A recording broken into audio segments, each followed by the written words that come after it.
Merci, Monsieur Charles Bloom, pour cet exposé et les messages démocratiques extrêmement clairs qui contenaient ainsi que les conclusions dont nous avons incontestablement beaucoup besoin. Merci donc pour ce regard panoramique sur la réponse au contexte de transition difficile que nous train de traverser. La parole est actuellement à M. Jean-Noël Ferrier, qui est politologue et professeur à l'Université internationale de Rabat, qui nous entretiendra du contexte actuel de la liberté des médias dans le monde arabe après 2010. Merci beaucoup, Monsieur le Président.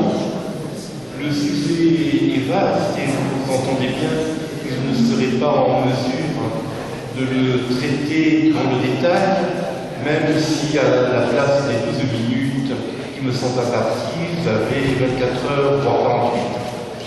Je vais donc tenter de me centrer sur quelques idées que je vais partager avec vous. Pourquoi, à propos de la liberté des médias, faut-il parler du contexte politique?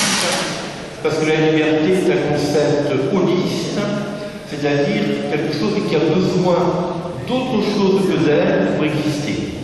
Et qu'une liberté dans un domaine a besoin de la liberté dans d'autres domaines pour être vraiment une liberté. Nous avons évoqué au début de cette séance la question des printemps arabes et effectivement, il faut faire le bilan contrasté de ce qu'ils ont été. Et je partagerai le scepticisme de mon ami et collègue Vaude sur la validité de l'appellation printemps. Il y a eu effectivement des changements, il y a eu des bouleversements, il y a eu des crises. Une crise qui s'est répercutée d'un pays à l'autre. Mais si l'on fait le bilan pays par pays, la situation est beaucoup plus contrastée et ne permet pas nécessairement, ne permet pas nécessairement des hurrahs de joie et de triomphe. Très rapidement, si l'on commence par l'Occident, vers l'Orient, je dirais que le Maroc a plutôt poursuivi une dynamique vertueuse, commencée, comme il a été rappelé, en 1998. En Algérie, il ne s'est quasiment rien passé.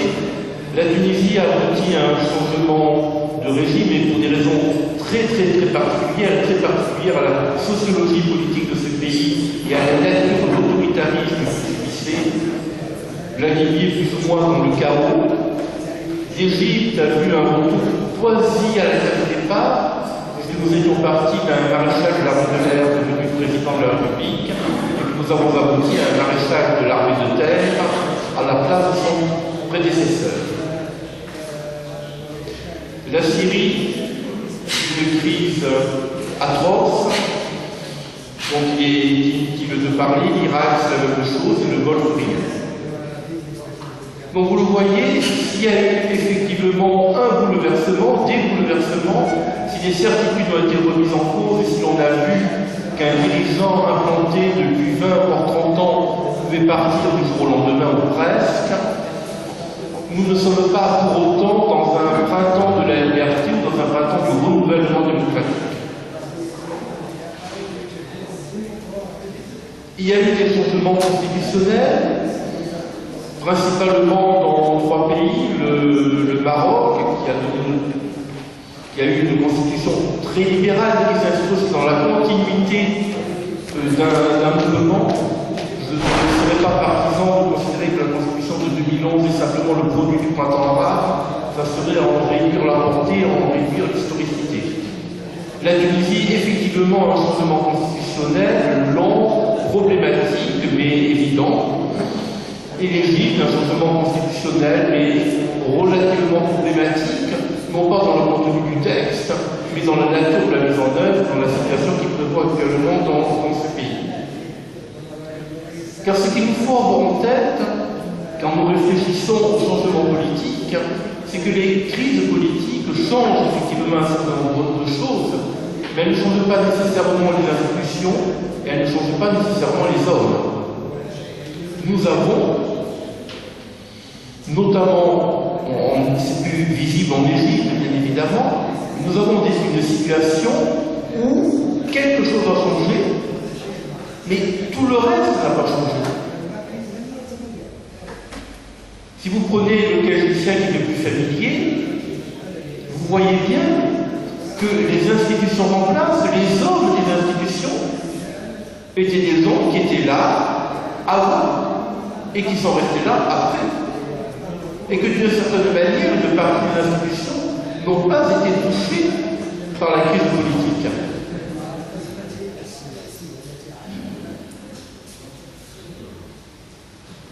Donc, de quoi dépend la liberté de la presse? Elle ne dépend pas de changements politiques de type crise. Elle dépend de l'évolution d'une situation, d'un état de liberté, mais aussi de l'état d'une culture politique. Bien sûr, le concept de culture politique est toujours un peu énervant, notamment chez les politistes, parce qu'il suggère que les choses demeurent ce qu'elles étaient.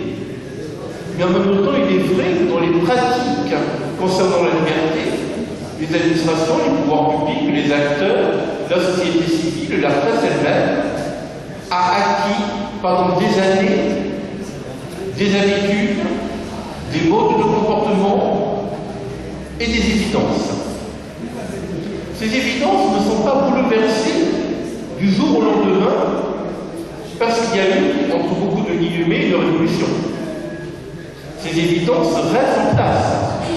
Parce que les évidences ne sont pas portées uniquement par les situations, les évidences sont portées par les hommes.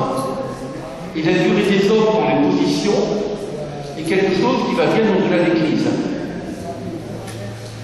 Tocqueville faisait remarquer, à propos de la Révolution française, que ce qui s'était passé à un moment donné était lié à une historicité. Et que la Révolution française n'avait pas tant innové que cela dans un bon nombre de domaines.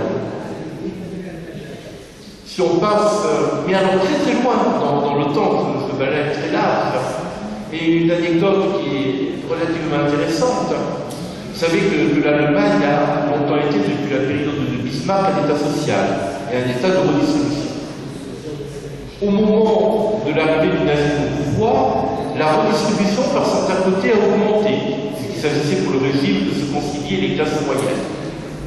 Et donc, cette redistribution a continué, bien sûr, après la guerre.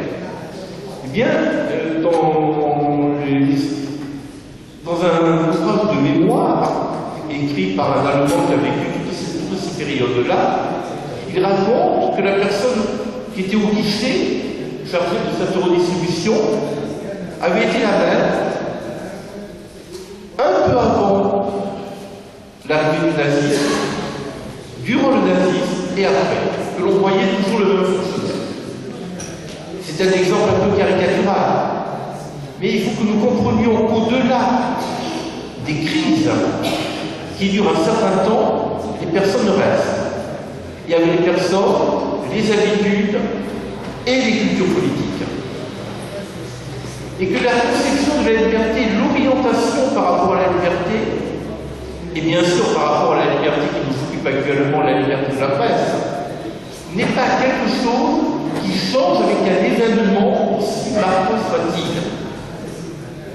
Parce que la durabilité des habitudes, la durabilité des réticences, elle est quelque chose qui est inscrite dans la durée des vies humaines, dans la durée des personnes qui occupent telle ou telle position.